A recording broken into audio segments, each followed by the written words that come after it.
necessário que a gente entenda da importância dessa vida aqui.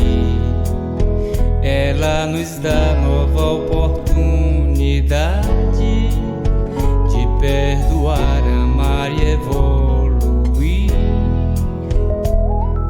Sim, já foram muitas vidas que vivemos e ainda teremos tantas pra viver.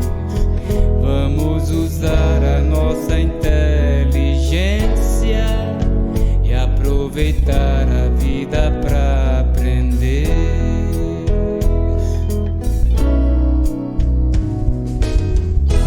Aprender a amar, praticar o bem. Vamos trabalhar, que a reforma vem.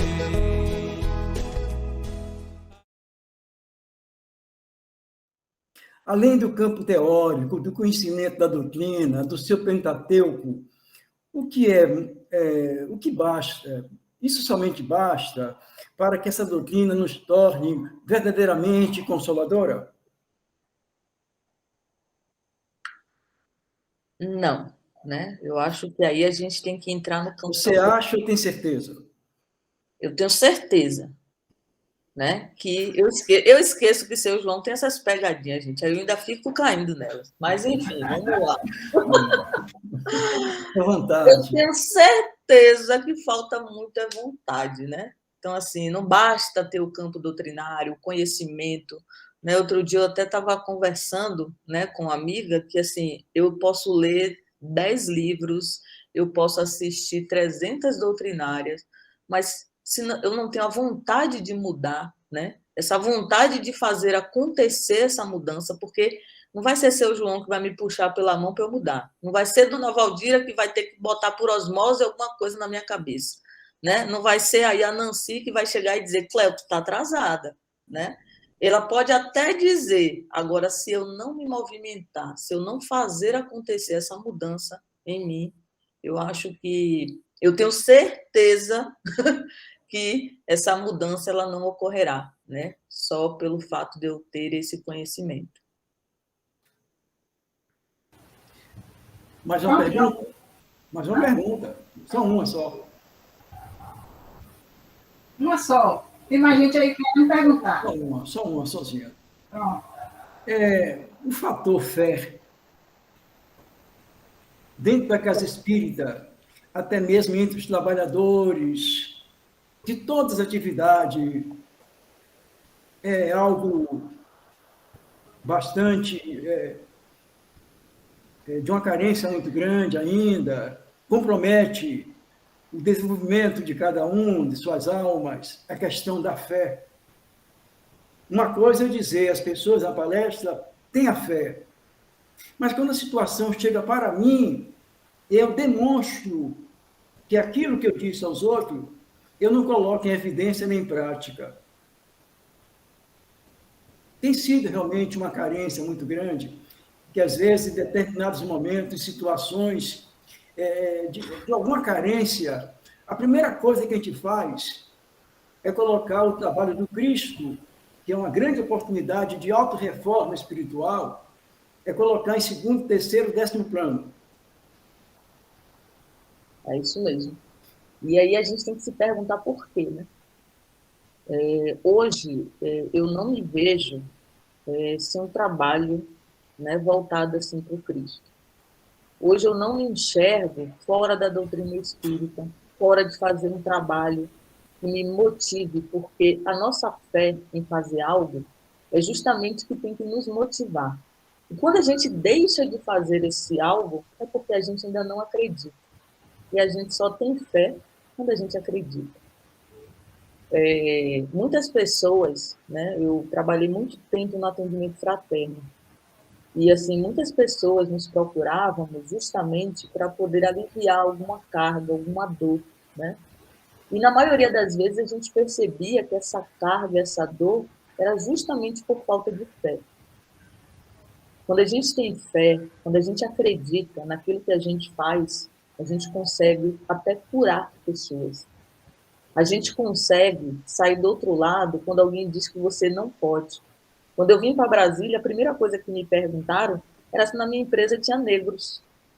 E eu disse, nunca parei para poder olhar se tinha negros, né? Porque isso para mim é diferente. Ah, mas você deveria saber, porque olha onde você foi trabalhar, né? As pessoas vão lhe olhar torto. Só que a minha fé era tão grande nas coisas que eu fazia, que isso não me deixou abater. E isso eu nem olhava. Isso eu nem prestava atenção nos outros. Por quê? Porque a gente tinha uma meta, né? E a nossa meta, ela tem que ser proposital. A gente está aqui encarnado hoje, somos espíritos, né? E aí a gente se pergunta, o que é que eu vou levar depois que eu for embora daqui? Se eu não tenho fé no que eu faço, no que eu busco, se eu ouço espíritos, como eu estava conversando com Dona Valdira mais cedo, e eu não me proponho a acreditar naquilo que eu estou ouvindo, eu enquanto médium, a não colocar em prática algumas atividades dos espíritos, eu não acredito, eu não tenho fé. E eu vou continuar estagnado. Eu vou continuar esperando que alguém jogue uma corda para me puxar. E a gente não pode fazer isso por ninguém. Só nós podemos nos movimentar, querer e fazer aquilo que é bom para a gente mesmo. Ok, obrigado. Valeu. Piedade levantou a mão. Levantou a mão. Uma perguntinha mais de Piedade. Boa noite, Cléo. Boa. Você, quando começou a falar, você estava lendo em teleprompter? Por quê? Não, da sua área de tecnologia, né? De repente você estava aí com o teleprompter. Mas era só uma observação que Piedade, assim, meu observador, entendeu? Quando pegar o gancho que você falou de fé, é que, infelizmente, as pessoas começaram a somente querer ter fé em Deus. Olha, você tem que acreditar em você, ué. Como é que eu vou dizer que tenho fé em Deus e eu não tenho fé em mim? Você acabou de confirmar tudo isso aí. Eu acredito, eu tenho uma meta, eu não estou preocupado se tem negro, tem branco. Eu tenho uma meta, eu acredito em mim, no meu potencial. Ah, você vai fazer tudo certo? Não, eu vou errar. Sim, Dani, que vou errar. Ótimo que eu vou errar, né? Todo mundo quer ter a oportunidade de consertar e quando conserta, aprende mais e faz melhor. Só queria completar isso aproveitando esse gancho que você falou da fé, que eu discuto muito isso. Ah, graças a Deus, sim, eu não tenho mérito nenhum. Tipo assim, deixo para Deus fazer tudo e está tudo bem. As pessoas perderam o sentido de achar que fé é só em Deus. Acredite em si, acredite no outro também, no potencial do outro. Você quer fazer uma boa obra e você vê em Marquito uma pessoa com capacidade, acredite em Marquito, chame ele. Vem, Marquito, bora junto. Ah, Piedade, bora, eu acredito em você, vamos juntos, vamos e conseguimos. Estou falando de Marquito, porque ele é assim, né? Ele é muito de pegar assim, colaboração, de unir, como muitas outras pessoas. Agora ficamos naquela coisa assim, eu tenho fé em Deus. E eu não acredito em mim? Obrigado, Cléo. Pois é, é exatamente isso, Piedade. Muitas pessoas, desculpem, é isso que eu digo sempre às pessoas. Às vezes, a gente não tem fé no amigo, fé na pessoa que fala com a gente. Essa pessoa tem que desencarnar para chegar na mediúnica, a gente passar a acreditar porque é espírito, fora do corpo. É só isso. Seu João, você falou uma coisa aí que me lembrou um atendimento fraterno. A moça chegou e disse assim, eu quero um atendimento fraterno, com o espírito. Eu disse, pois não? Com o espírito encarnado? Aí ela disse, não, eu quero com o espírito que seja desencarnado. Eu digo, mas o que é que o desencarnado vai falar que eu não posso? Eu vou lhe ouvir do mesmo jeito que o desencarnado? Né? Então, assim, a gente está acostumado a ouvir apenas o espírito e não ter fé naquele que está encarnado, que pode auxiliar, que pode conduzir, né? E é para isso que a gente está aqui, estudando, se aprimorando, né? Tentando seguir os passos do mestre, uma doutrina aí maravilhosa, né? Que vai nos levar a ser o homem de bem, né? Que a gente pode confiar, que a gente pode seguir e que a gente vai sair do outro lado. Então, a gente precisa ter mais essa fé, né? De não ficar o tempo todo buscando. Quando eu falei da mediúnica, eu falei justamente, hoje temos muitos livros, hoje temos muitas mensagens, e as pessoas querem mais novas mensagens, mais novas mensagens, mais novas mensagens. Será que a gente já leu tudo? Será que a gente já aprendeu tudo? Já botou em prática tudo? E é isso que a gente tem que se perguntar. Então, hoje, para mim, os irmãos espirituais, com essa pandemia, e que foi a única coisa que a gente não conseguiu voltar, foi a mediúnica, é porque ele quer que a gente faça um trabalho mediúnico voltado para dentro de nós. Eles estão esperando resposta da gente do que a gente já leu e já sabe. É isso. Pronto. Bem, a conversa está muito boa, né? E agora nós vamos continuar nesse mesmo clima de participação. Precisamos ainda apresentar o nosso querido irmão que está aqui presente, que aceitou o convite, o nosso irmão Marquito. A partir daqui, nós vamos estar todos juntos, inclusive Cleonice, João, todos nós, conversando depois da colocação que ele vai fazer também com relação à criatura que vem, vou chamá-lo de matador, né? Com relação à área de evangelização, que para mim é uma maravilha, eu fico felicíssima de ver essa criatura trabalhando. Ele é um agente federativo, aqui na Bahia, no Brasil todo. E aí, Marquito, como é que está você? Diga, está ouvindo a conversinha aí, bate-papo? Tem gente que diz que não sabe nada da doutrina e aí vai conversando devagarinho. Fala aí para nós também da sua experiência, filho, dentro do movimento espírita, em especial na área de evangelização, que é que você conhece bem, bastante mesmo. Como é que estão os movimentos nessa atualidade pandêmica? É isso que todo mundo está querendo saber. Eu vou pescar de Cléo as questões existenciais, né? Os propósitos, as metas, objetivos. Interessante que eu lembro bem, quando estava no mês de março, acho que 17 de março, que foi decretado o primeiro lockdown aqui na Bahia, né, pelo governo do estado. E aí, o que eu recebia de mensagens, e aí, o que a gente vai fazer? Isso foi durante a semana, foi numa segunda ou terça-feira, e as pessoas perguntando, e aí, como é que eu vou fazer a evangelização no sábado, no domingo? Então, houve aquele tumulto grande, que fomos pegos de surpresa, realmente. Aqueles que pararam, respiraram e buscaram o seu propósito existencial, sua meta, quando chegou no sábado, estavam prontos para evangelizar. Mas muitos conseguiram fazer isso, mas muitos não conseguiram. E aí o que é que acontece quando o Cléo trouxe essa coisa do viver aqui e agora, o momento, que nada acontece por acaso. E aí os evangelistas começaram a perceber que precisavam se juntar mais. E o que é que aconteceu nesse momento de pandemia? Várias casas espíritas se juntaram para fazer uma evangelização única. Acolher evangelizantes de outros cantos, de outros lugares. Então, perceberam que é um olhar que eu hoje, à frente de algumas ações da FEB, né, pelo Brasil, eu percebo que derrubaram-se as fronteiras completamente. A gente tomou conhecimento de que nós somos um Brasil evangelizador. E, Walter, eu diria até mais, que a gente participou de uma formação em ferramentas virtuais para o Conselho Espírita Internacional, e eu digo que a gente já transcendeu isso. Nós somos um mundo evangelizador. E esse mundo evangelizador contribui para a criação divina no universo. Então percebam o quanto é importante essa nossa postura. E aí me chama a atenção uma frase de Leon Denis, que está extraída do livro Problema do Ser, do Destino da Dor, que ela diz o seguinte: para uma sociedade nova é necessário homens novos. Ele contribui, eu sei disso porque é o acervo que a gente tem sobre a evangelização, está no livro Sublime Sementeira, né? Ele diz que, por isso, a educação desde a infância é de capital importância. Mas eu quero, com essa primeira frase, é necessário homens novos. O próprio Piaget já traz essa mesma definição, depois de Leon Denis.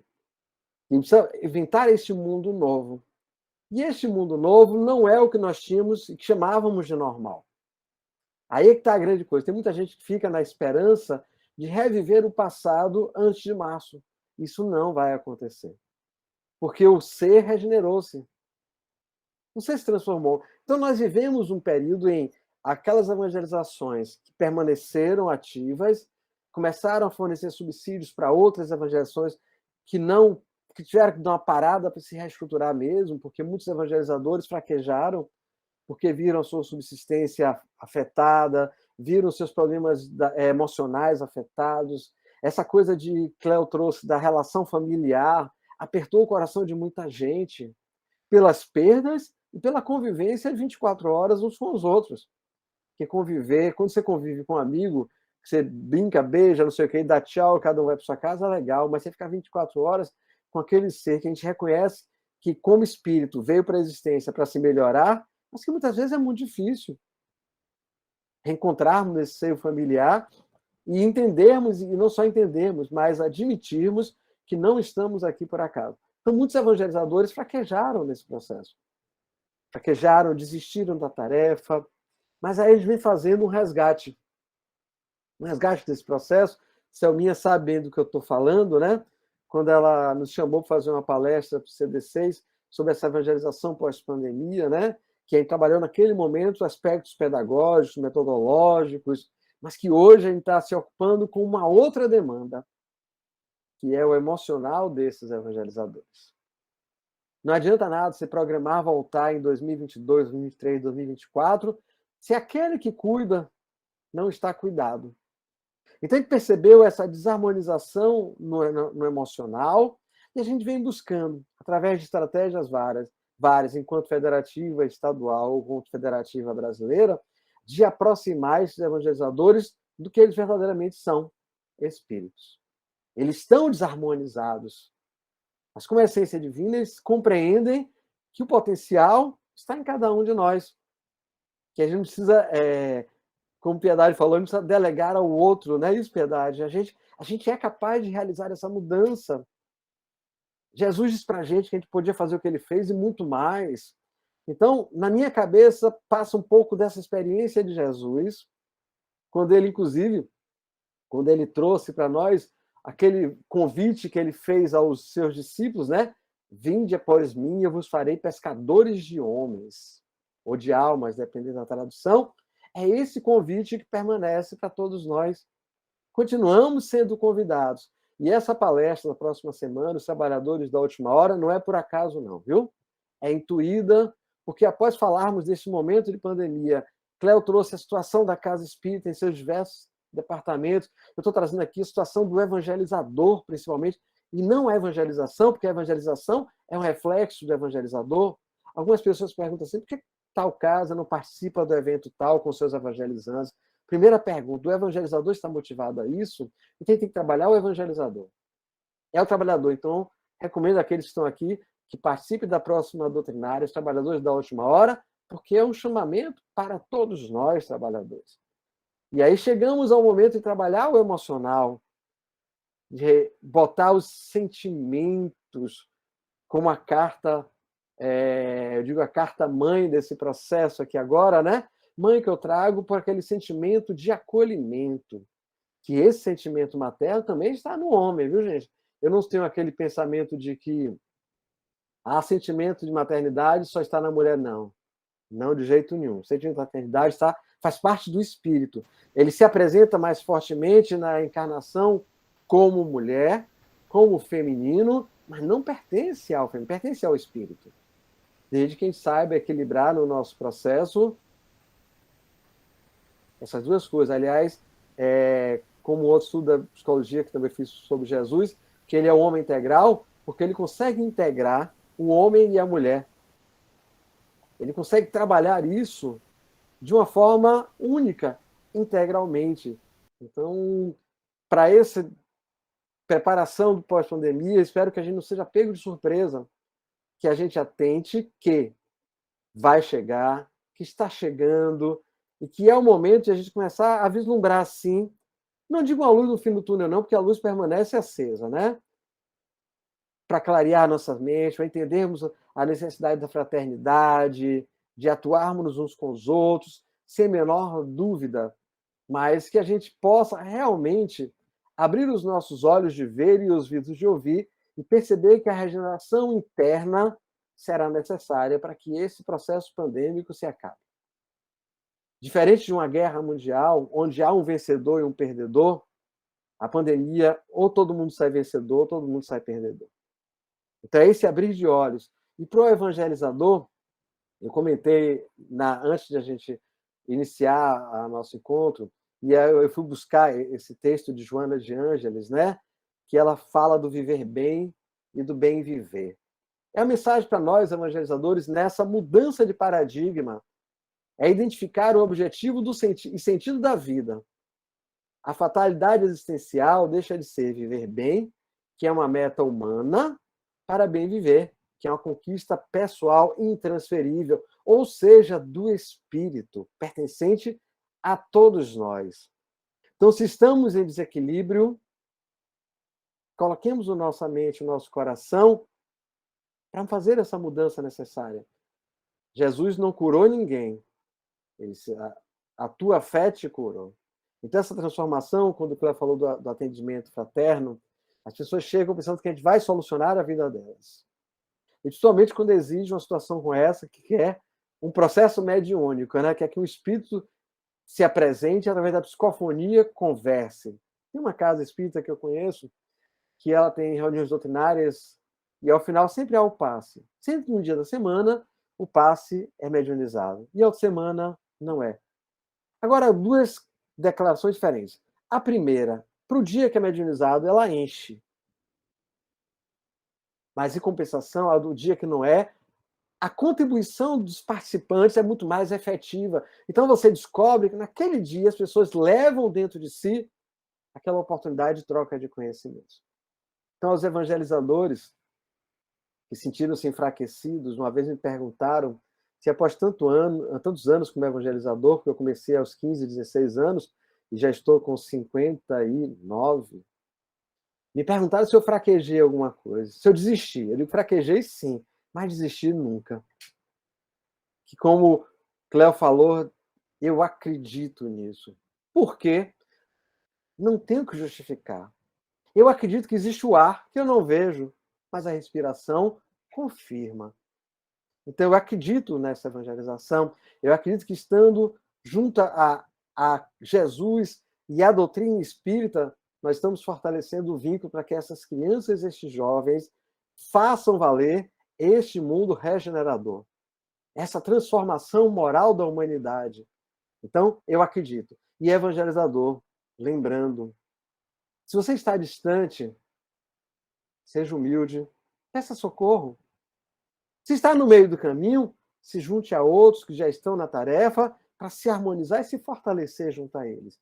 E aqueles que já estão ativos, partícipes dessa jornada, mantiveram-se atuantes, busquem aqueles que por um momento desistiram. Que foi um momento de fraqueza. Mas se caminharmos juntos com Jesus e com a doutrina espírita, nós estamos nos fortalecendo nesse ideal evangelizador e nesse ideal que é o mundo de regeneração. Vamos lá ouvir o povo tem a conversar. Sou eu que vou tocar, vou iniciar. Você disse na sua fala de que os cuidadores precisam ser cuidados. Um bom recado, uma boa mensagem para nós, diretores, os trabalhadores que dizemos assim, linha de frente, né, que precisamos escutar isso.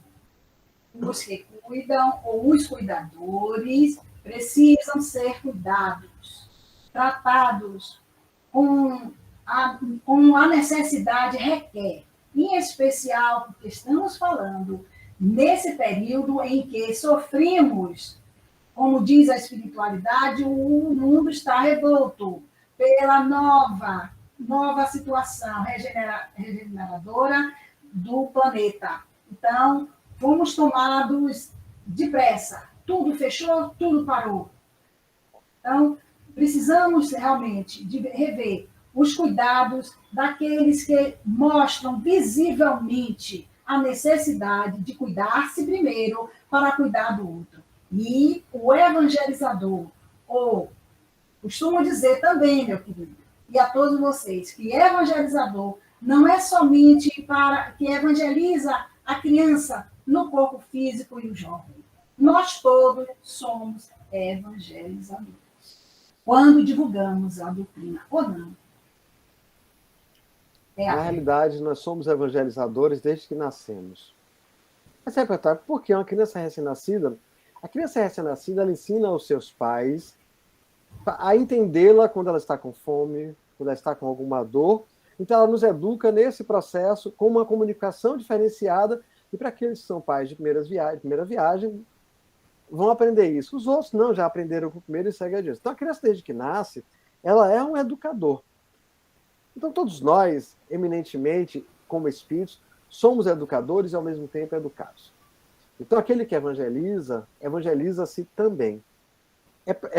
É um processo de mão dupla.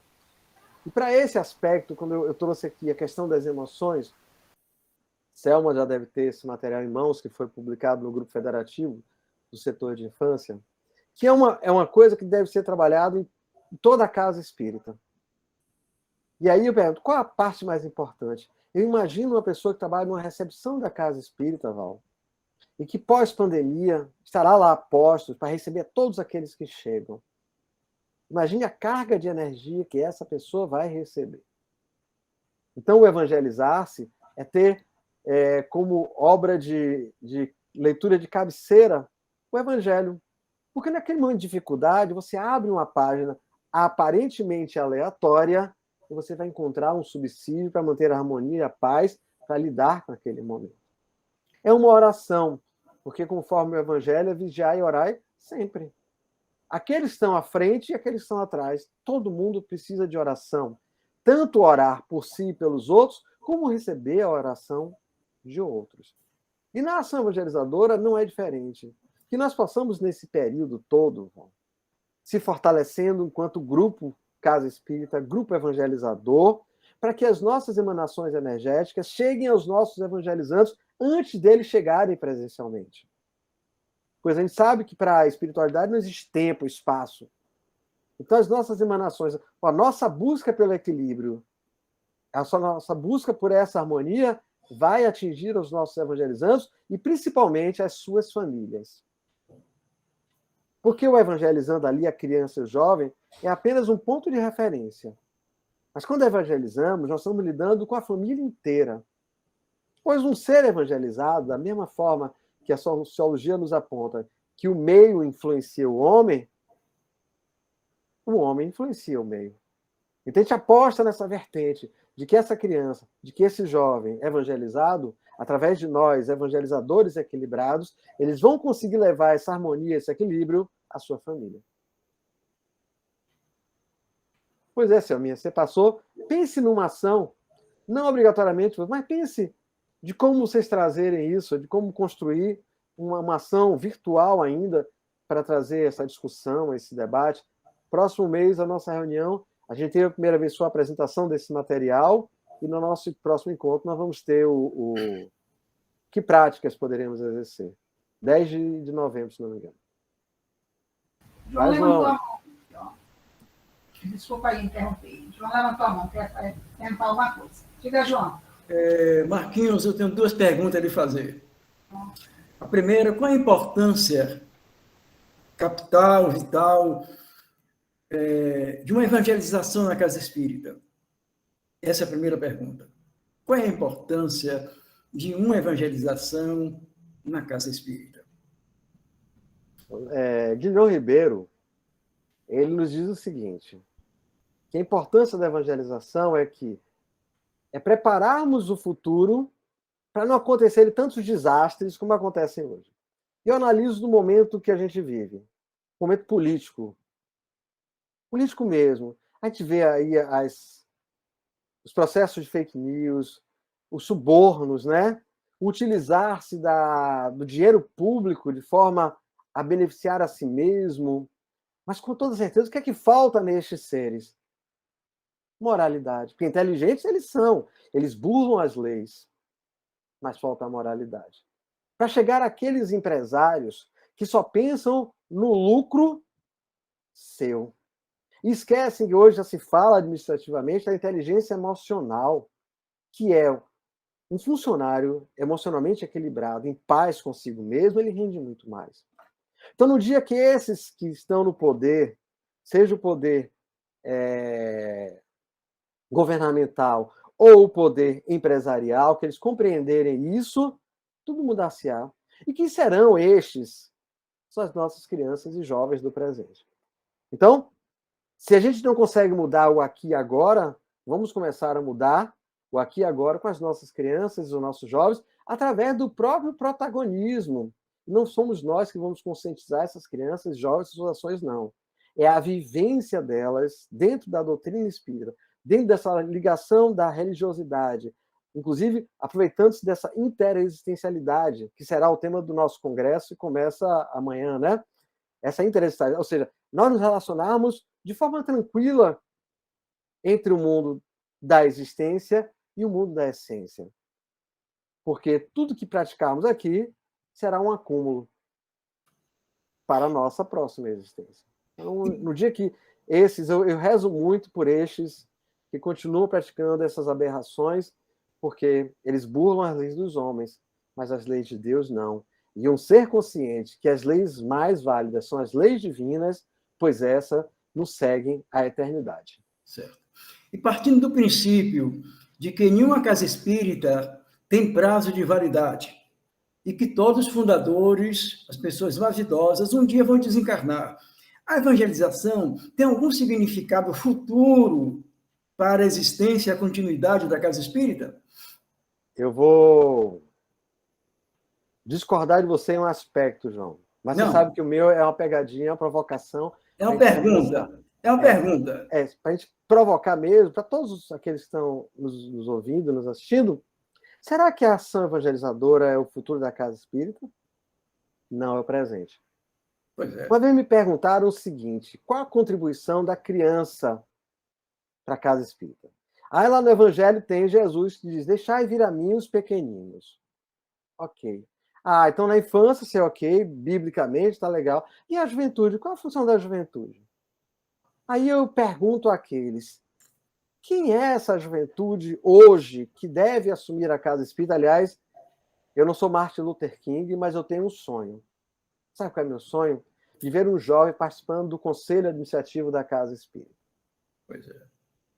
Porque, com as suas ideias novas, ele vai entrando num contato com aqueles que já convivem, que já têm experiência, vivência, e o aprendizado é conjunto. Então, nesse aspecto de, para mim, a ação evangelizadora hoje, a criança e o jovem tem que ser presente. A gente tem que se acostumar, e aí vai um pouco para as famílias, acostumar a nossa criança e o nosso jovem a estar na casa espírita além do dia da evangelização. A gente precisa acostumá-la a estar na casa espírita mais vezes, para que ela sinta-se pertencente à casa espírita e não àquele dia da evangelização. Ali ela se sente partícipe da evangelização, mas ela precisa compreender que a casa espírita é dela. Pois é. Então, o cuidado que ela tem pela casa espírita será diferente. Essa pergunta que eu lhe fiz é porque a Casa de Davi, desde o seu primórdio de 46 anos, sempre primou pela evangelização da casa espírita, que compreendeu que evangelização, que a casa espírita sem evangelização, quase que não tem muito sentido. E hoje, há muitos anos, sempre a diretoria teve como participação jovens, adolescentes que vieram da evangelização. Então, por isso que eu digo que é sempre uma forma de estar sempre mudando, se colocando pessoas, não vai colocar pessoas que não são espírita dentro da diretoria. Então, a própria juventude, a juventude calcada ou bem orientada, é um ponto primordial para que seja colocada gradativamente dentro da evangelização. Aqui a gente tem alguns exemplos que a gente poderia considerar. A gente tem Marcele, a gente tem Cris, sua filha, né? A gente tem Deise. Rosane. Né? Tem Rosane, sim, tem Rosane. Quantas pessoas que sentiram-se parte da casa espírita e compreenderam que a casa espírita é delas, e por isso elas dão continuidade. Agora a outra pergunta é o seguinte: dentro da sua visão como evangelizador, hoje, a nível de federação, qual é a sua visão? Existe um certo perfil ou se trabalha em torno disso para um evangelizador? Existe algum perfil? Existe. E a gente, inclusive, eu faço parte da supervisão de uma formação em AD, que é a Formação Panorâmica para Evangelizador, que ela traça o perfil. Mas vou só simplificar aqui, porque é um estudo maior, mas principalmente a boa vontade, mas lembrar que a boa vontade não basta. É preciso uma formação continuada. E essa formação continuada não significa, digamos, a Marquito vai fazer uma formação para evangelizadores e Marquito vai passar o conteúdo para a gente. Não vai funcionar. Eu gosto de Paulo Freire, quando ele afirma para a gente o seguinte, que a educação não muda o mundo, muda as pessoas. As pessoas mudam o mundo. Então, uma formação dessa que a gente leva para evangelizadores, a gente espera que sensibilize aquele evangelizador, que ele faça a sua transformação e que ele saia a semear esse aprendizado e essa vivência ao seu redor, que seriam os seus evangelizandos. Entendeu? Então, hoje, o perfil do evangelizador é a boa vontade, sim, a perseverança e essa formação constante, a busca do conhecimento. E Cléo disse, nós entramos, quantas ajudas ela deu nessa coisa da tecnologia, né? Da tecnologia digital em específico, porque tecnologia é tudo que vinha facilitar a vida humana, né? Mas o quanto ela participou, e isso é que é necessário. Nós somos migrantes digitais. Então, nós estamos aprendendo processos novos. Então, todo esse conjunto de coisas também advém a transformação moral. Principalmente, o objetivo da gente é a transformação moral. Porque nos ensina Jesus que dois cegos, um não consegue conduzir o outro. É preciso que haja princípios para conduzir, é isso? Eu vou à lei de progresso, quando ela afirma que o progresso intelectual ele avança, mas chega um momento que ele estagna. Por quê? Ele necessita do processo moral para a partir daí seguirem juntos. Pois é.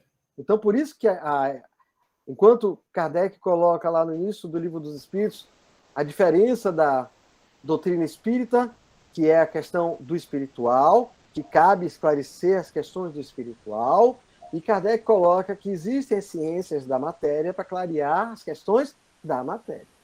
E lá no primeiro capítulo do Evangelho, a gente encontra a aliança da ciência com a religião. Nós precisamos atuar, mas lembrando que o nosso papel é moralizador, mas não moralizador, vamos moralizar alguém, não. Da sua experiência, do seu exemplo, você vai estimular outros a buscarem a sua própria moralização. Piedade queria falar.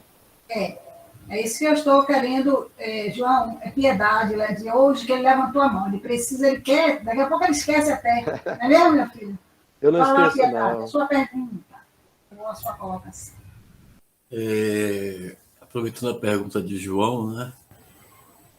E eu não para evangelização, né? Todo o trabalho realizado numa casa espírita, se não fosse importante, não seria realizado. Todos eles são importantes.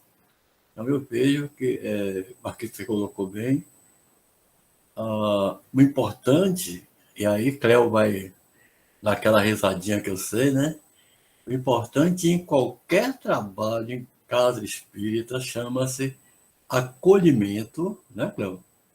Acolhimento e disponibilidade para com o outro.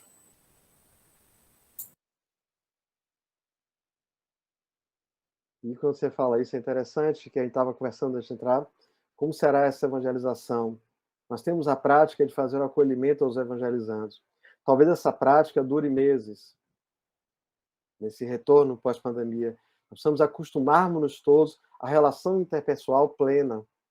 Então, vai ser um grande desafio. A palavra de ordem é como eu vou acolher-me e acolher o outro. Boa lembrança, Piedade. E aí, pessoal, alguma pergunta mais? Será que não temos mais alguma coisa para fazer, para questionar as pessoas que estão aqui, se dispondo, de boa vontade, trouxeram as suas informações? Vamos lá. Branice, que ótimo, levantou a mão. Para fazer uma pergunta ao Marquito. Vamos lá. Ele falou aí que tem um sonho, né? De ver uma adolescente, um jovem, né, num conselho, né? Não foi isso, Marquito? Exato. E aí eu me peguei mostrando uma foto a seu João de uma mesa de presidentes de casas espíritas do DF. Claro que eu não sou uma adolescente, né? Mas quando eu olhei para a mesa, a gente já percebe, né, que pessoas, né, mais jovens, né, pode ser presidente de uma casa espírita, com a mesma responsabilidade, com o mesmo entusiasmo, com a mesma força, fé, porque é como Piedade falou, o que nos falta é apenas ter fé e saber acolher. Eu acho que, para mim, um presidente de uma casa, ele só precisa ter isso, né? Saber acolher e ter fé, né, nas atividades que eles fazem. E quando eu entrei na casa espírita, para eu ser atendente fraterno, me disseram assim: você tem que saber todo o Pentateuco, Evangelho, Livro dos Espíritos, Céu e Inferno, para poder você ser um atendente fraterno. E aí eu fui estudar todos os livros para poder ser um atendente fraterno. Só que quando eu fui ser atendente fraterno, eu percebi que eu só precisava acolher. Ou seja, a gente precisa ter o conhecimento doutrinário? Precisa. Mas, além do conhecimento doutrinário, eu tinha que saber um pouco sobre Umbanda, Candomblé, Evangelho, ou seja, todas as outras religiões eu precisei aprender. Por quê? Porque quando as pessoas vinham para mim para falar disso, eu não sabia o que falar. Né? Por quê? Porque eu não conhecia as outras religiões. Então, a gente vai buscando o conhecimento de acordo com a demanda. Né? A gente vai buscando se aprimorar de acordo com a demanda. E só refletindo aí, quando você falou dos evangelizadores, eu percebo que isso está em todas as áreas. A formação de um evangelizador é a mesma para uma pessoa que dá paz, é a mesma para uma pessoa que vai ser dirigente, é a mesma que uma pessoa que vai ser médium, que vai estar numa mesa mediúnica, que vai ser um dirigente. Todas elas passam pelo processo de reforma íntima, mudança moral, né? Saber acolher, saber justamente atuar com aquilo que você vai fazer. Então, a gente percebe que dentro da doutrina espírita meio que permeia aí algo meio comum para todas as áreas. Né? Não sei se eu falei alguma bobagem, né? Não, eu normalmente não gosto de citar no geral, porque eu estou há muito tempo vinculado à ação evangelizadora. Mas, por exemplo, muitas experiências que a gente tem em formação de evangelizadores hoje, a gente tem repetido essas formações nas áreas de estudos, somente facilitadores de grupos de estudos, que têm pedido a nós, evangelizadores de infância e juventude, a levar essa didática, essa metodologia para os grupos de ESD. Então, isso envolve a Casa Espírita. Eu falo em particular da evangelização, porque é o foco da discussão nesse momento, mas ela é para todas as áreas de estudo. Selminha. Já ia dizer, Selma levantou a mão. Boa noite. Uma pergunta. A gente fala em acolhimento, né? Vamos acolher os jovens, acolher os evangelizadores, de modo geral, trabalhadores. Só que hoje existe, principalmente na juventude, uma diversidade muito grande e que precisamos estar, né, consciente do tipo de pessoas que vai estar adentrando depois desse novo normal. Né? Pessoas que ficaram muito trancadas na telinha, com a falta de convívio, de participação, muitas vezes carente de afetividade, porque a tela pode ter ação, mas não tem afetividade. E aí, voltando também para a área, que é a área da evangelização, mas estendendo também para outras áreas. De que formas nós vamos acolher toda essa diferença, todo esse novo normal? Cleo falou uma coisa interessante. O estudo todo do Pentateuco foi maravilhoso para a compreensão, mas também existiu o acolhimento, o saber, o cuidar do sentimento, o cuidar muito mais do sentimento, porque vai existir pessoas de várias ramificações, de vários gêneros, porque hoje a gente vê que até a ONU já trouxe vários tipos de gênero, que é real, natural na conjuntura, que são espíritos que estão retornando para esse processo, nesse mundo atual. Como acolher essas diferenças, esse público que se vai fazer presente, né, quando nós retornarmos? Em primeiro lugar, Selminha, a gente tem que entender que, por exemplo, normalmente dizíamos, aquela pessoa que comete suicídio com um tiro na cabeça provavelmente virá com seu perispírito deteriorado, então provavelmente trará problemas mentais, etc, etc. E com essa ascendência de hoje de autismo, de Down, desses espectros todos, dessas síndromes todas, pânico e tantas coisas, a gente percebe que a espiritualidade nos mostra o seguinte: ainda não conhecemos o que somos nem onde estamos. Isso aqui é um educandário. Então a gente precisa entender que a diversidade, quando a gente fala da diversidade de família, gente, que progresso moral. Divaldo Franco, ele coloca assim, mas a relação homoafetiva não vai causar transtornos psicológicos naquela criança que vai ter 2 pais ou 2 mães? Ele diz assim, isso cabe à saúde pública tratar, porque o espírito está lá para receber amor, indiferente, seja por um homem ou por uma mulher, por 2 homens, por 2 mulheres, ele está lá para receber amor. E a mesma coisa, essa questão de gênero, todos somos espíritos. O que interessa é a essência e não a existência. Eu estou homem, eu estou mulher, eu estou no gênero tal, eu estou isso, eu estou aquilo. O que é que interessa? Nós estamos olhando se Marquito é bonito ou se ele, enquanto espírito, consegue transmitir a harmonia, a beleza que é o ser espírito. Porque se for só pela beleza, eu estou lascado. Eu não sou o homem mais bonito do mundo. Então, eu já estou aí em prejuízo dessa história. É a gente conseguir olhar o nosso evangelizando, como muitos educadores, você é o caso, você já citou isso, inclusive, em encontros nossos, você, como espírita, evangelizadora, você vê seus alunos como espíritos, e não somente como alunos. Então, nós precisamos enxergar essas diferenças todas como bem-vindas, muito bem-vindas. A própria questão do autismo, a gente não discute, a gente não pode ter uma definição conforme o espiritismo, que pode ser um espírito que seja muito além da nossa proposta material, que ele não consegue se situar, então não cabe a nós a fazermos com que ele se adapte ao nosso mundo, e sim, nós nos adaptemos ao mundo dele. Então a gente começa a mudança de percepções. Aí tem que olhar o outro, entender onde o outro está, e aí chegar o mais próximo desse denominador comum da matemática, né? Entre mim e ele, para que a gente não esteja nem à frente nem atrás, mas sempre lado a lado, sempre colado um com o outro. Então, a ação evangelizadora, hoje, pela Federação Espírita Brasileira, a gente está nesse semestre com um projeto piloto de formação EAD e inclusão, que a partir do ano que vem a gente vai abrir para todos os evangelizadores.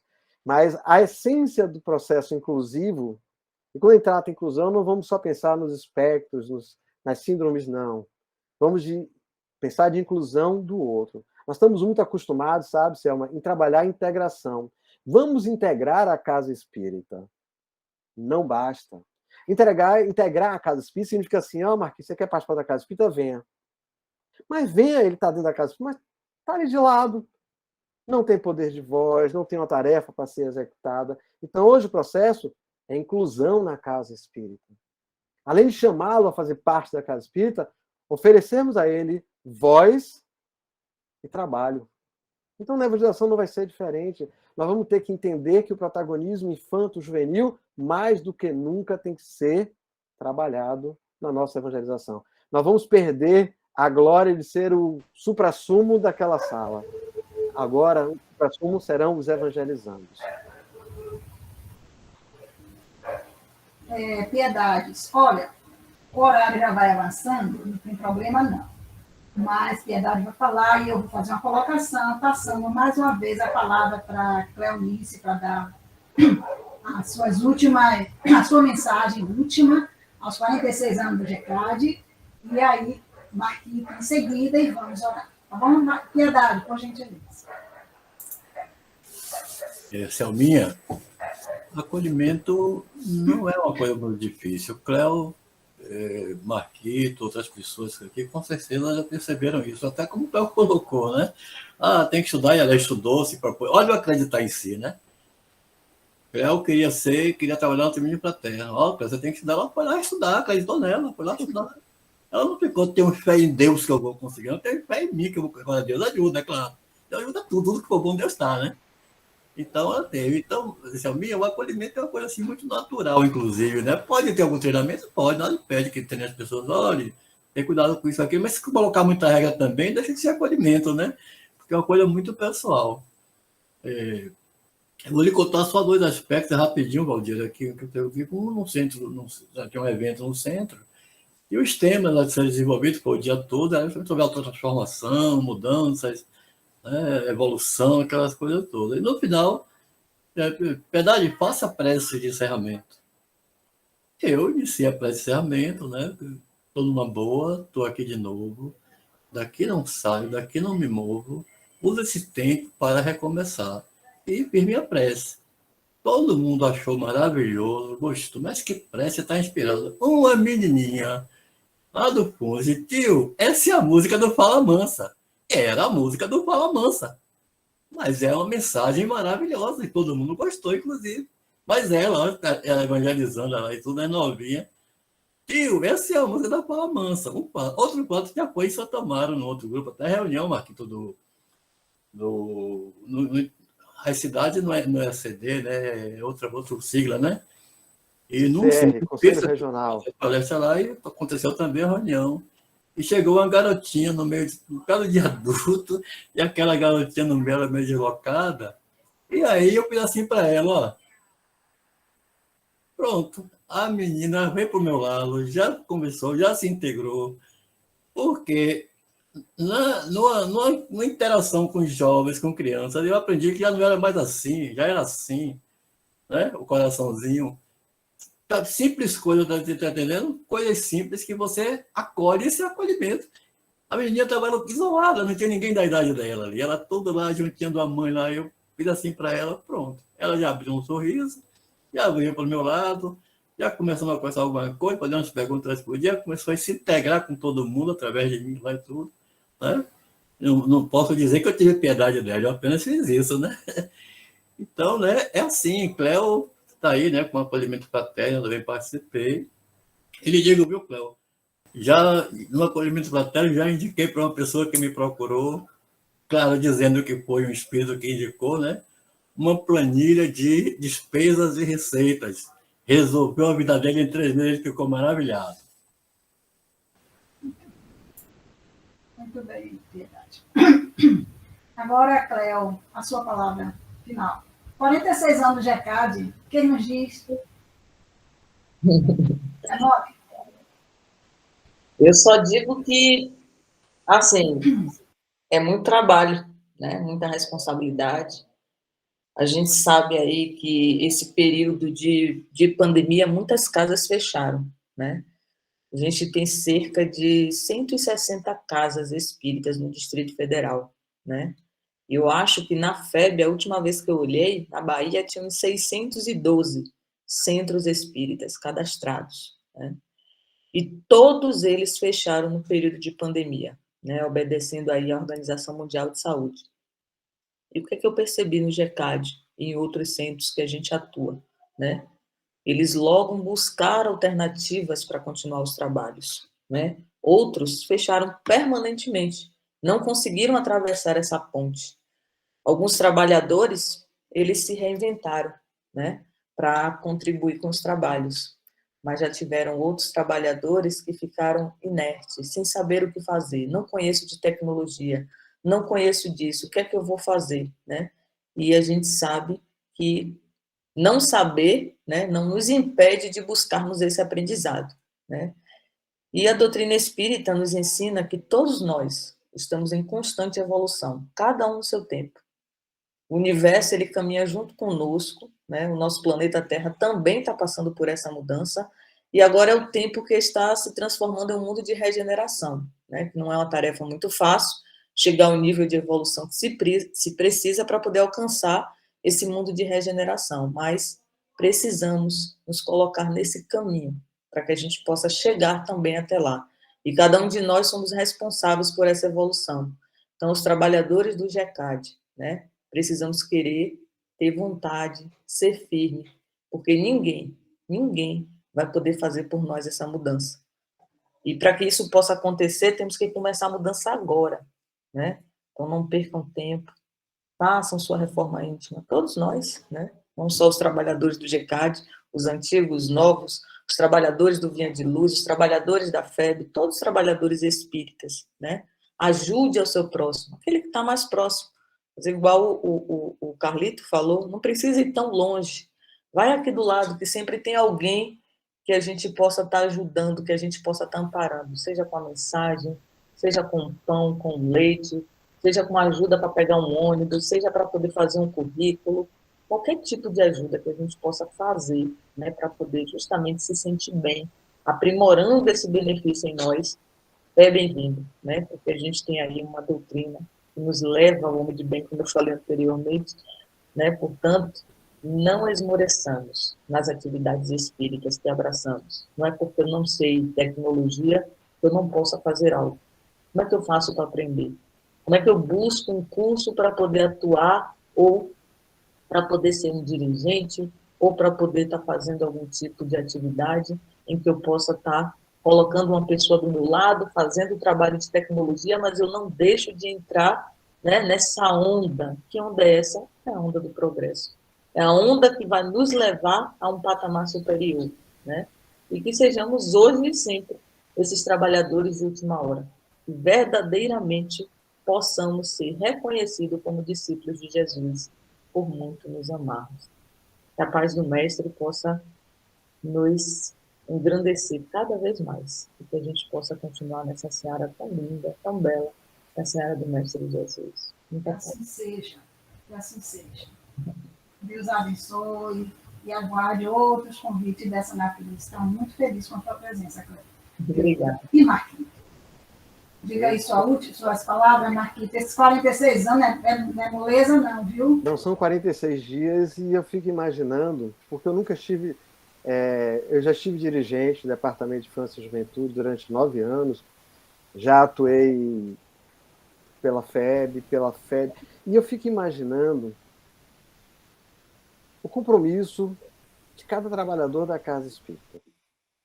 Para acolher esses corações, para acalmar estas almas, eu trago uma mensagem de Joana de Ângeles, que ela diz o seguinte: a vida é um poema de beleza, cujos versos são constituídos de propostas de luz, escritas na partitura da natureza, que lhe exalta a presença em toda parte.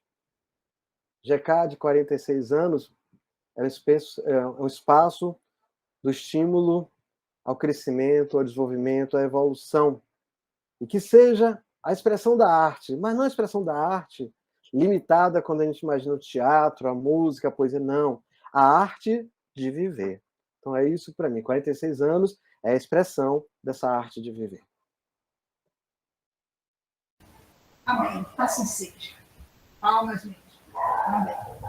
Mas quero agradecer muitíssimo também, querido Marquito, pela sua presença, aguarde outros convites dessa natureza.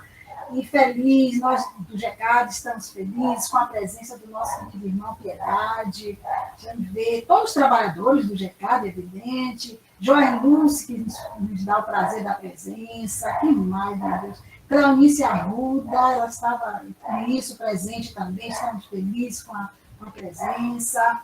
Enfim, teve mais pessoas aqui, porque já saíram. Outras pessoas de outras casas espíritas, como o Secre, foi Alberto, se não me engano. Então, estamos felizes com a presença de todos os nossos irmãos e companheiros. O que nos resta é dizer a Jesus da gratidão por esse tempo de tarefa, que ele possa nos conceder um pouco mais, a fim de que possamos assim, estar juntos, olha aí que beleza, nessa família. E aqui não é a família GECAD, é a família espírita que estamos aqui reunidos. E precisamos, como diz Emmanuel, de espiritualidade. Precisamos de espiritismo e de espiritualismo. mas muito mais espiritualidade. Espiritualidade é isto aqui, é Casa Espíritas Unidas, num só pensamento, para que possamos ser fortalecidos para outras atividades que advenham em nossas vidas. Só gratidão, só gratidão. Vamos orar.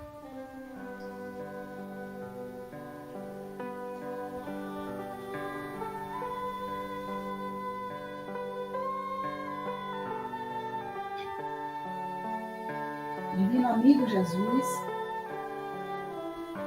palavras nos faltam, mas aquela mais rica, a única que nós encontramos no vocabulário, é gratidão, é agradecimento. Muito obrigado, Senhor. Tudo que tem nos fortalecido a confiabilidade, a certeza de que as vossas palavras não ficarão em vão diante das nossas tarefas. Cada um de nós que possamos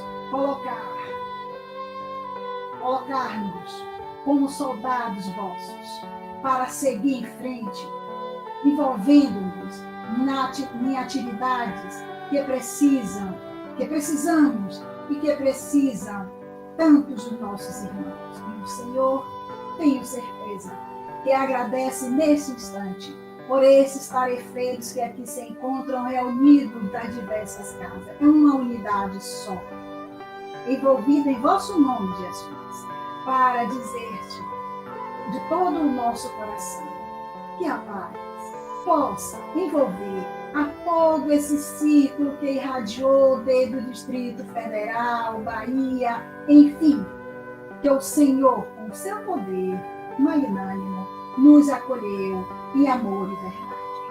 Deus nos abençoe, que nos ilumine, que possamos ir voltar às nossas consciências, a tudo que aqui nós escutamos e façamos valer não somente os nossos ouvidos, mas os nossos sentimentos. A interexistencialidade em nós, para que o mundo regenerador possa também estarmos contribuindo com estas verdades. Paz.